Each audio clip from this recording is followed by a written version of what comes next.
Hi everyone, I'm Rachel Tessman from StampYourArtOut.com, and I'm excited to share with you some fun outside-the-box ideas that I came up with using the contents of Stampin' Up's September 2016 Something Good to Eat Paper Pumpkin Kit, because that's what I do. I love creating alternate project ideas for my personal Paper Pumpkin Kit subscribers and all of you, because I'm passionate about this product. These kits were initially designed over 3 years ago with beginning crafters in mind, but they make such great projects just with the directions that already come in each kit that any level of paper crafter would love them. Now, I like to share other ideas that you can create with the kit contents. That way, if someone doesn't want to make the intended kit project, they can go beyond and make something else. These are the items that came in this September 2016 Paper Pumpkin Kit. The step-by-step photo direction pamphlet, and the supplies for making 16 festive test tube treat containers. Stickers, labels, twine, tubes and corks, glue dots, this old olive which is an earthy green ink pad, and of course this fabulous stamp set. Now if you intend to make the projects as shown, all you need is your clear block for using with your stamps, and this gets shipped with your first kit, and a scissors. I'm diving right in because I'm excited to share.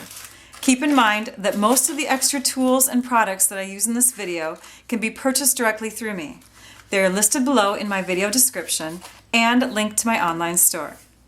Also keep in mind that you can click in the middle of my video and it will take you directly to my blog post where I've shared even more information about Paper Pumpkin Kits of Creativity and close-up photos of the projects that I'll be creating. If you watch this video and discover you'd like to give these kits a try, you can click on the subscribe to Paper Pumpkin link below. Normally, the kits are $20 per month, but new subscribers can take advantage of our BOGO sale going on now through October 10th.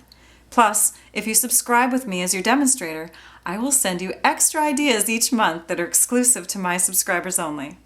Let's get started. The ideas are endless with these test tubes.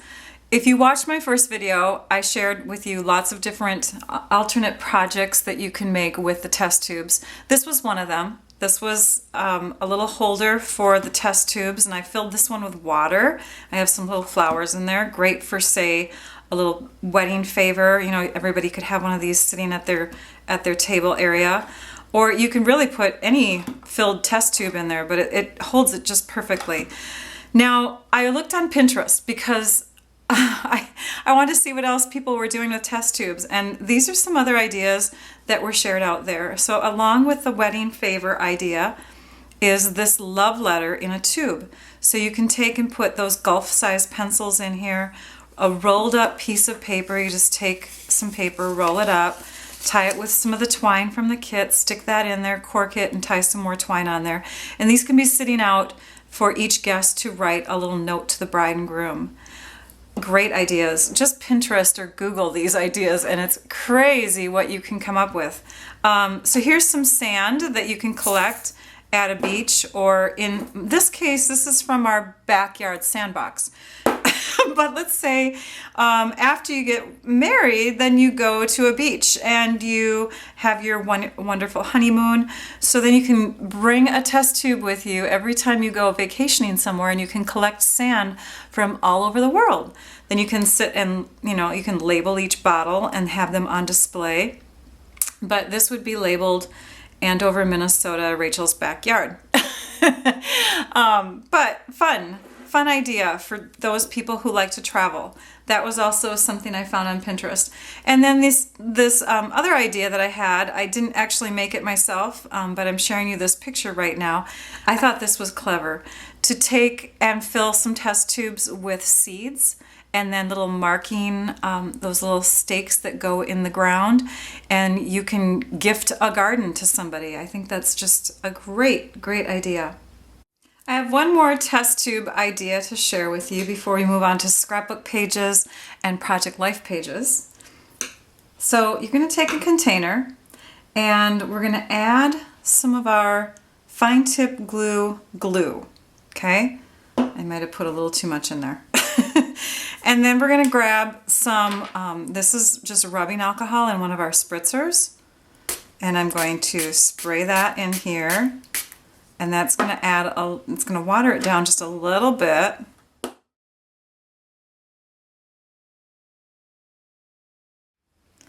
But now you're going to just kind of coat the inside. And notice we're going all the way to the end. And that way when we cork it, we'll also have some glue up there to help hold the cork in place. Okay, so let's empty out any excess. And now we're going to bring in some glitter. So this is our Dazzling Diamonds glitter, and I'm just going to put a mound of it onto some folded paper and sprinkle that in. If we need to add extra, we can. But we're going to move that around inside the tube. In fact, let's add a little bit more right now. Any extra that you have from this, though, do not put that back into your glitter container because it might have glue on it. Here's another thought. Let's just shake it. Actually, let's tap out any excess and cork the end.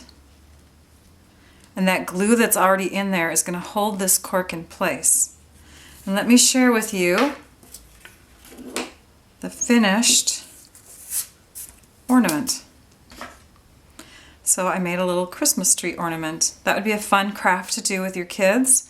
I just tied a little bit of their silver thread around instead of the twine that comes in the kit, and then put some silver ribbon around it.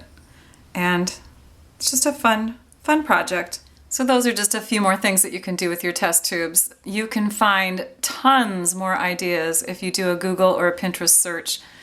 Let's move on to scrapbook pages, and I have a Project Life layout to do next too.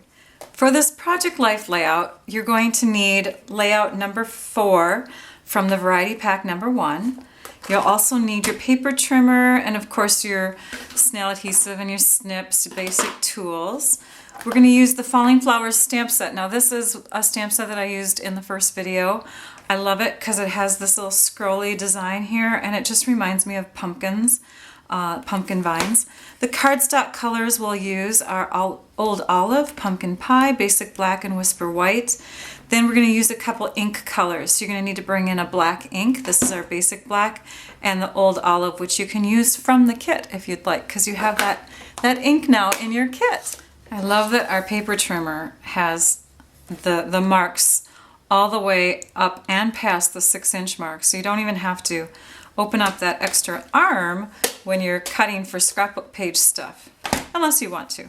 So we're going to go to the 6-inch mark. We're actually going to go a little bit beyond that because our page protector, if any of you have noticed when you do Project Life scrapbooking, our page protectors are slightly bigger because we have these stitch marks in here, so it causes a little bit more distance there. So we're going to make it just over the 6-inch mark by 4 inches.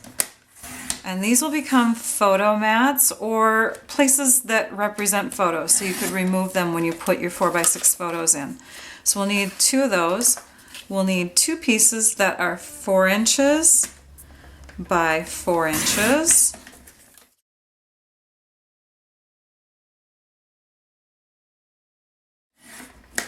And we also cut for 3-inch size photos that we are going to mat onto some pumpkin pie. So let's make these 3 1/4 by 3 1/4.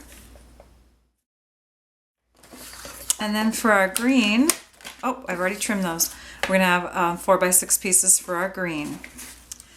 Let's start with these simple ones here. We're going to take our pumpkin, little labels that come in the kit, and those are going to go onto, whoops, where is he? There he is. Those are going to go onto these pieces here, like so.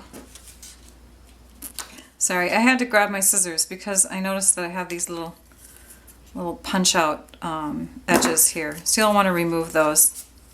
Just kind of trim them off like that.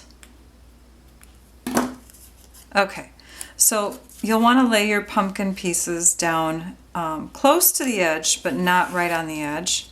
We want a little bit of a border there. And when we do that, we want to have this piece just tucked right underneath. And it doesn't have to stick out very far. And then we'll trim that off. And we'll do the same thing to this side, only this one's going to be upside down while we work with it. Now, these pieces are intended for photos here in this area, but you'll have to trim them down when you add your photos because we want to see some of these accents. So I would picture a 3x3 photo sitting in here like this. Pretend this is a photo. It'd be sitting in here like this, so that means that this piece needs to stand up a little higher. So we're going to use dimensional edges. And we're just going to trim like so. And these are going to go along the edges on the back here.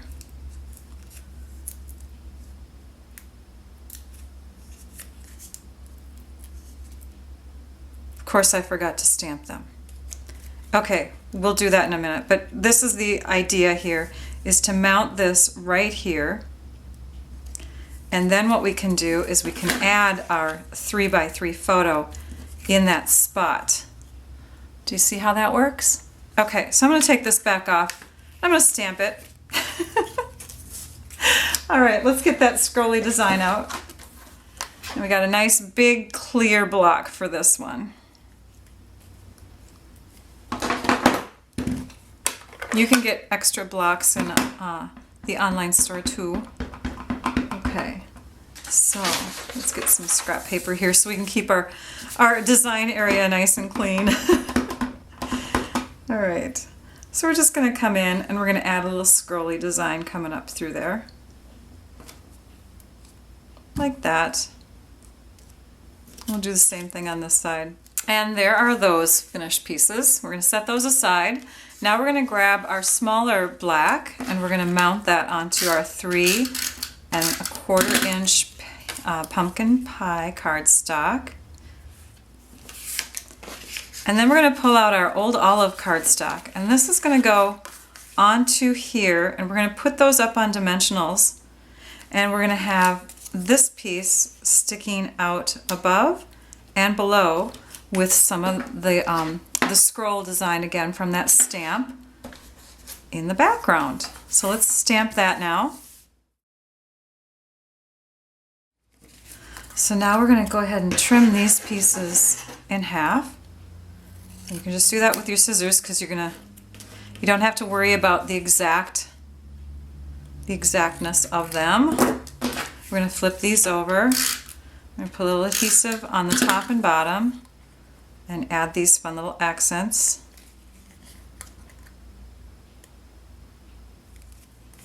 And then we'll add dimensionals to the back.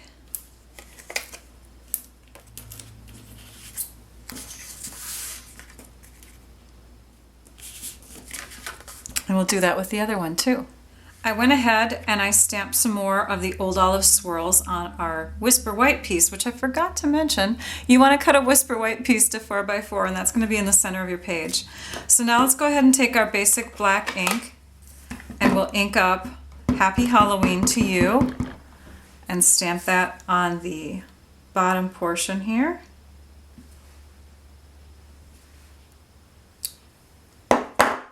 And then for our pumpkin, I also forgot to mention that we'll need pumpkin pie ink. We have 2 parts to our pumpkin. We have the first layer, and then we have the second layer. And that's what these little claw looking things are. That is the bottom portion of the pumpkin, and when you stamp it, you want to line up the bottom edges.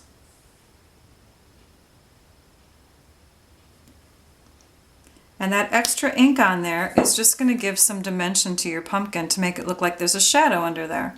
So now let's go ahead and ink up the stem. Yep, that's a stem. Some people were wondering what that was. Now you know. and that goes on the top of our pumpkin. And then this little piece here is just going to be placed at the top of our piece with some dimensionals. We have a lot of dimension on this Project Life page. And we'll just add that to the top, right about there. And we'll flip it over and trim it. Now let's move all these things out of the way so we can take a look at our finished pieces. So this is, again, layout number 4. And this piece will go in the middle like that. Let's zoom out a bit here so we can see. That will go there. This one will go up here. Remember, we can place a 3x3 photo in there. This one's going to go on the bottom. And then we have 2 pieces that will go here. So photos will kind of go everywhere. And then we've got those black pieces. Here they are. Here's 1 and 2, and those represent even more photos. Now you could keep the black in there and have that for a photo mat so that it really shows off the photos. Or you can take them out and replace those with photos. But there's our finished Project Life layout. I love it. It's one of my favorites. With every paper pumpkin kit, I do a Project Life layout, and I do 12 by 12 traditional scrapbook pages. So that is what I'm going to do for the last project right now. And for that, you will need to have 12 by 12 Whisper White cardstock. I'm also going to be using my Early Espresso Crushed Curry Soft Suede cardstock, some gold metallic enamel accents, some of the gold thread, masking tape, and then some inks that match, Crushed Curry, Soft Suede, Early Espresso, and my trimmer. I'm going to start out by cutting all my paper to the right sizes. I left the Whisper White 12 by 12 and the 8.5 by 11 Early Espresso cardstock as is, but the Soft Suede I cut down to 5.25 by 7.25, which will layer onto this piece that is 5 3/8 by 7 3/8. And then I have 5 more pieces of soft suede that are each 5.5 by 4 1/8. So my first step was to lay out all the photo mats the way I want them. And so I did that, and I've already started taping down some of them. The soft suede pieces, these smaller ones, I wanted kind of tilted back and forth and laying together like that. Now this one's going to overlap the other Whisper White 12 by 12, so I'm going to take and first trim this piece off, and then I'm going to attach it where it would connect here. I'm also going to trim off the ends that are coming off on the outsides of these two 12 by 12 pieces. And then this piece is going to go here, but it's going to be up on dimensionals.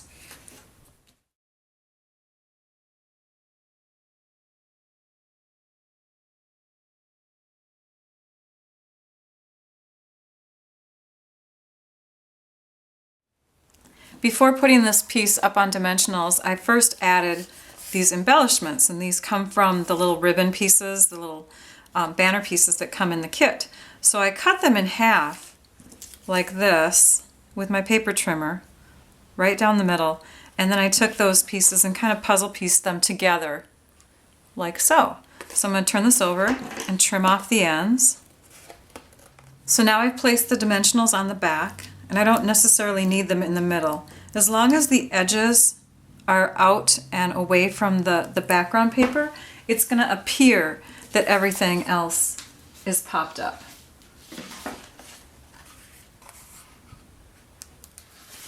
Okay, now we're going to do some embellishments with the gold thread. So I purposely left adhesive so that you could slip photos underneath. Pretend this is a photo. So there we go. We can slide it under there because I don't have adhesive right underneath where they're overlapping. Because of that, I don't also have a lot of adhesive on here, so I can take this and lift this out and reposition it when I'm ready to add it back in. So I'm going to turn it over. I'm going to add a little bit of adhesive back there. I'm going to pull the gold thread out. I'm going to do that loop-de-loop stuff.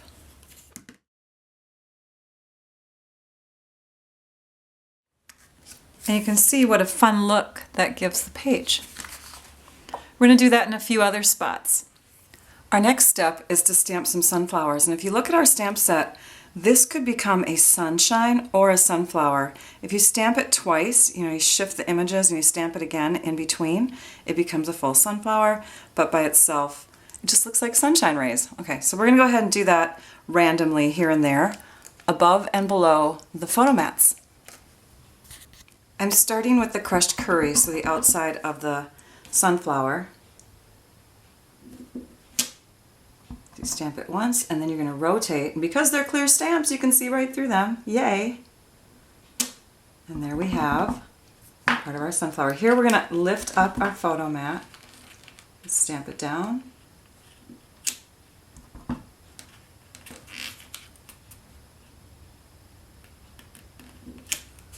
And if you need to, you can pull your photo mats off too, because remember, we didn't put a lot of adhesive underneath those. After you've done a bunch of sunflowers, then you're going to come in with the soft suede color and that circle image.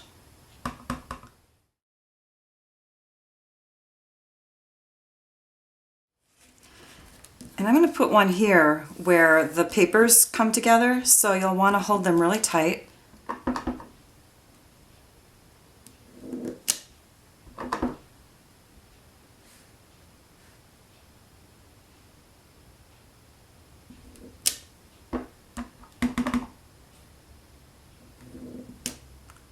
And that way, when you have your scrapbook page in its book, it looks like it just flows. Another thing that you'll want to pay attention to is the direction of the inner part of the sunflower. Make sure that this highlighted area on the center piece is facing the same direction the whole time. Next, we're going to add some metallic element shapes, these little circles, the gold circles that come in the pack. And we're just going to add them randomly here and there. We're also going to stamp the little message, a happy hello. We're going to mask that. So what we'll do is we will take masking tape and we'll cover up the to you, like so, because we don't want any ink on that. And then when we ink up the happy hello, here, let me just move this stuff out of the way here. When we ink that up, we're only getting ink on that portion. This we're going to remove, and it won't have any ink on it. And we'll just stamp that down right in the lower part here. Like that. And there is the title to our scrapbook page. So we'll just add these little accents here and there, and we'll be done. And my pages are now complete and ready for photos. Great fall pages. I love it. Be sure to get signed up so that you can get paper pumpkin kits. $20 a month, which includes shipping costs, gets you fun surprise kits of creativity. You can do them alone to get in your me time, or you can share them. They make great gifts. And the boxes don't take up much space, so you can live in the smallest of places and still enjoy crafting. Right now, Stampin' Up! Is having a special for new subscribers. Buy one, get one free. It's our BOGO sale, and it runs through October 10th. Click on the link below for more details. There's really no excuse not to get signed up. If you start up a subscription, but then you decide it's not for you, you can cancel after your free second kit. There's no commitment. Thank you for watching. It builds creativity to think outside the box. Be sure to subscribe to my YouTube channel so that you can catch more paper pumpkin videos that I've shared using past kits and more that I'll share with future kits. Also, be sure to visit my blog at stampyourartout.com so that you can view close-up photos of these projects and see photos of other paper pumpkin kit ideas. If you're watching my video on YouTube, look for the links in my video description below. And to see some extra exclusive project ideas, get your paper pumpkin subscription started with me as your demonstrator. Thank you. Now I'd like you all to go and stamp your art out. Bye-bye.